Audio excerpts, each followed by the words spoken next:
Hello everyone, I'm Todd Glider, the author of the Alpha Upgrade of HD Heathers, and this is my first newsletter on the subject. First off, thanks for your interest. You, me, and we all have a million things going on, so the time that you've taken to check out Book of Glads Volume 1 and the time that you're taking now to read this, well, thanks a lot.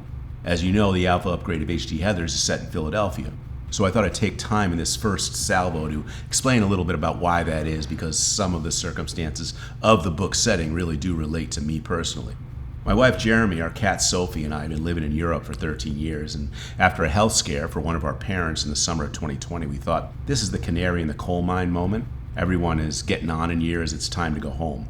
We wanted to live closer to our respective parents, a quick plane ride or a train ride away, but in a city, a place where not only do you not need a car, you don't want a car. There's a huge difference between those two things.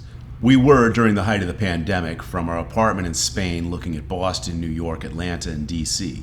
Then it expanded to include Baltimore and Philadelphia upon additional recommendations from friends back in the States. The truth is that we had originally been thinking most seriously about DC.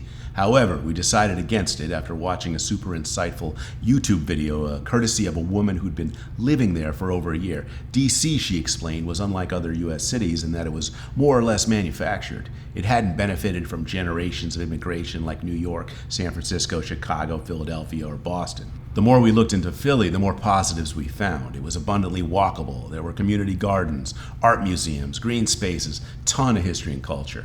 We went for it and landed in late January 2021.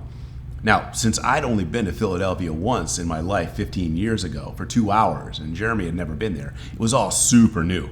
On top of that, we arrived in the middle of a pandemic. The world that winter and spring was still shuttered, so it didn't afford us a lot of time outside our new place. When summer rolled around, things opened up a bit. Being able to finally explore this new city was a revelation. But beyond that, every time I move to a new place, I have this tendency to romanticize it. I've lived in some cool, unique places, and Philadelphia is definitely cool and unique. Writing the Alpha Upgrade of HD Heathers was, in a way, an opportunity to learn about a new city that I'd immediately fallen in love with. And it also kind of gamified the whole experience. I was seeing and experiencing all these new things, new people and neighborhoods. In addition to giving me a sense of my own place in it, the city was giving me something substantive. It was helping me flesh out the world in which this novel and the series, The Book of Glads, is set. On top of it being a great city, there are, of course, plot-specific reasons for Philly being the location of the Alpha Upgrade of HD Heathers, and indeed for most of Book of Glads Volume 2, which I happen to be writing as we speak. But I'll get into that in another newsletter, coming to your inbox very soon.